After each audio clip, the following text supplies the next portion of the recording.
Greetings from Lisbon, Portugal, the Portuguese peripheral powerhouse.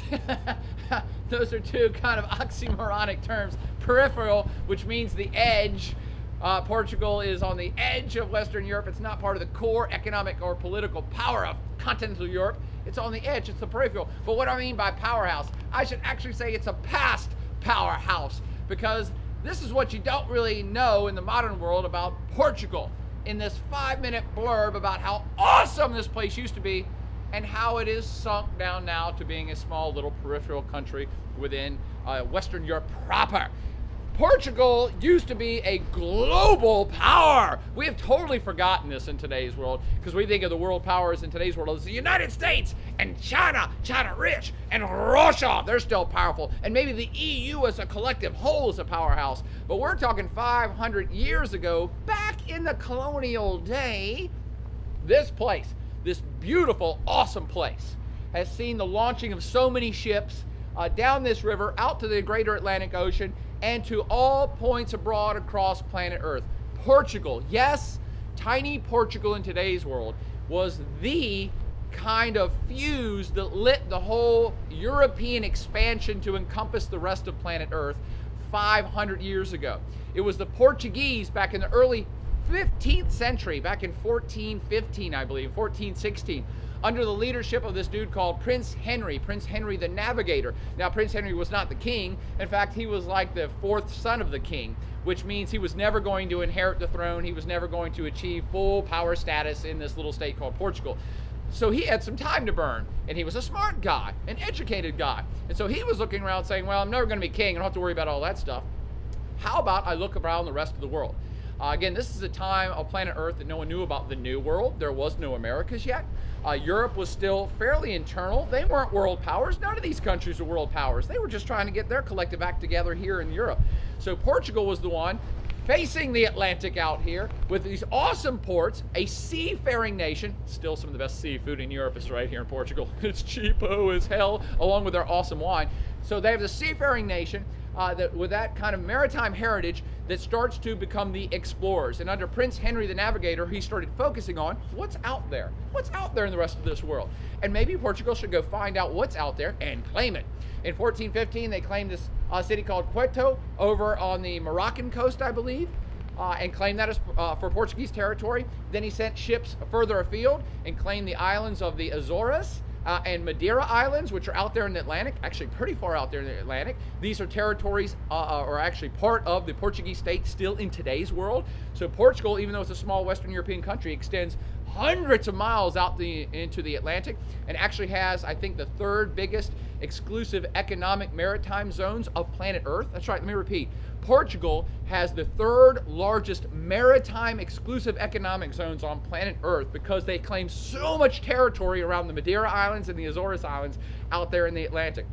But Prince Henry wasn't satisfied with that. He sent other explorers and other missions down the coast of Africa to explore the coast, to see what's out there, to see what's going on. And they made it as far as the what's now the Cape of Good Hope down in South Africa. And again, this is almost 600 years ago. These guys are out there exploring, Europeans out there exploring, figuring out the trade winds, figuring out how to travel, using their particular Portuguese ships, which were awesome for coastal exploration. And that was just the start. Even after Prince Henry passed on, it became a Portuguese legacy to colonize, not colonize, but explore and figure out and claim other parts of the planet. So for the rest of the 15th century, that's the 1400s, the Portuguese were out and about exploring, figuring out what's going on in the rest of planet Earth via the seas. And it is this guy, Vasco de Gama. Everybody knows Christopher Columbus. In 1492, Columbus sailed the ocean blue. Yeah, that's true. He sailed for the Spanish, though. So under the Spanish crown, Columbus went exactly that way and bumped into America while he was trying to get to Indonesia and India. 6 years later, in 1498, the Portuguese guy, Vasco de Gama, figured out sailing down the African coast, he could get around Africa and actually get up to the real India and Indonesia, the Spice Islands, to get that rich stuff that they want to bring back to Portugal. And thus begins Portuguese's meteoric rise to be a world power back in the day. Because by 1498, they had made their way around. In 1494, the Spanish and the Portuguese had actually signed this treaty, the Treaty of Tordesillas, Because Columbus had went that way in 1492 and bumped into the New World, and the Portuguese were exploring around the Atlantic and claiming stuff, and the Spanish claimed everything they found over in the New World, the Pope brought the two parties together and said, hey, we don't want you guys to be fighting with each other since you're both good Catholic countries. So me, the good Catholic Pope, will decide that we're going to draw a line in the known world out in the middle of the Atlantic. And the Spaniards, you guys can have everything on that side of the line, and the Portuguese, you can have everything on this side of the line.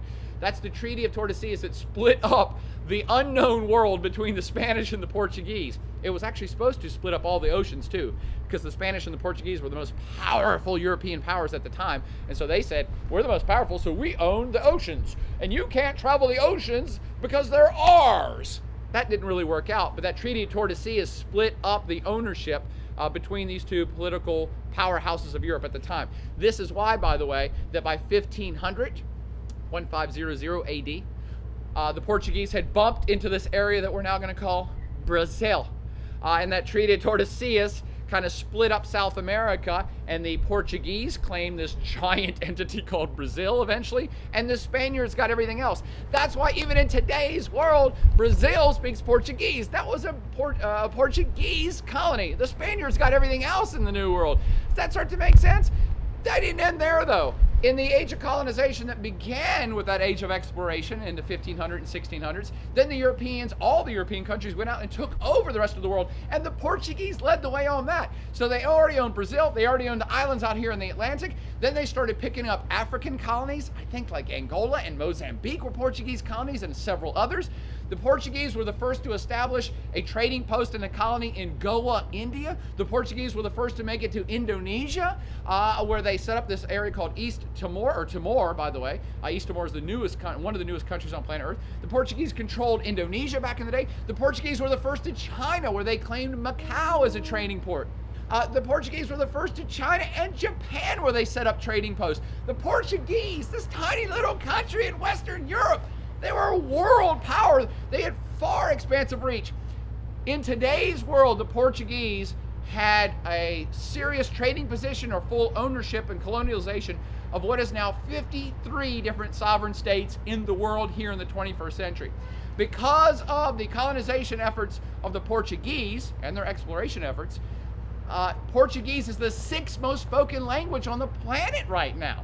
It's the most spoken language in the southern hemisphere when you start to count Brazil and their Portuguese colonies, Africa and other places afield. So Portugal, a huge world power back in the day, 200 years ago at its apex, stretching across what's now 53 sovereign states around the planet. Woo! Portugal! And isn't this place beautiful, by the way? Lisbon is gorgeous, even though it's unseasonably wet and windy weather right this second. Fast forward to finish up. What happened? Because Portugal is not a world power in today's world. Like all the other European powers, Portugal lost all of its colonial holdings. It lost Brazil, its major big territory, when Brazil got independent, I want to say almost exactly 200 years ago. It lost its African colonies and states when Africa all got independent about 60 or 70 years ago.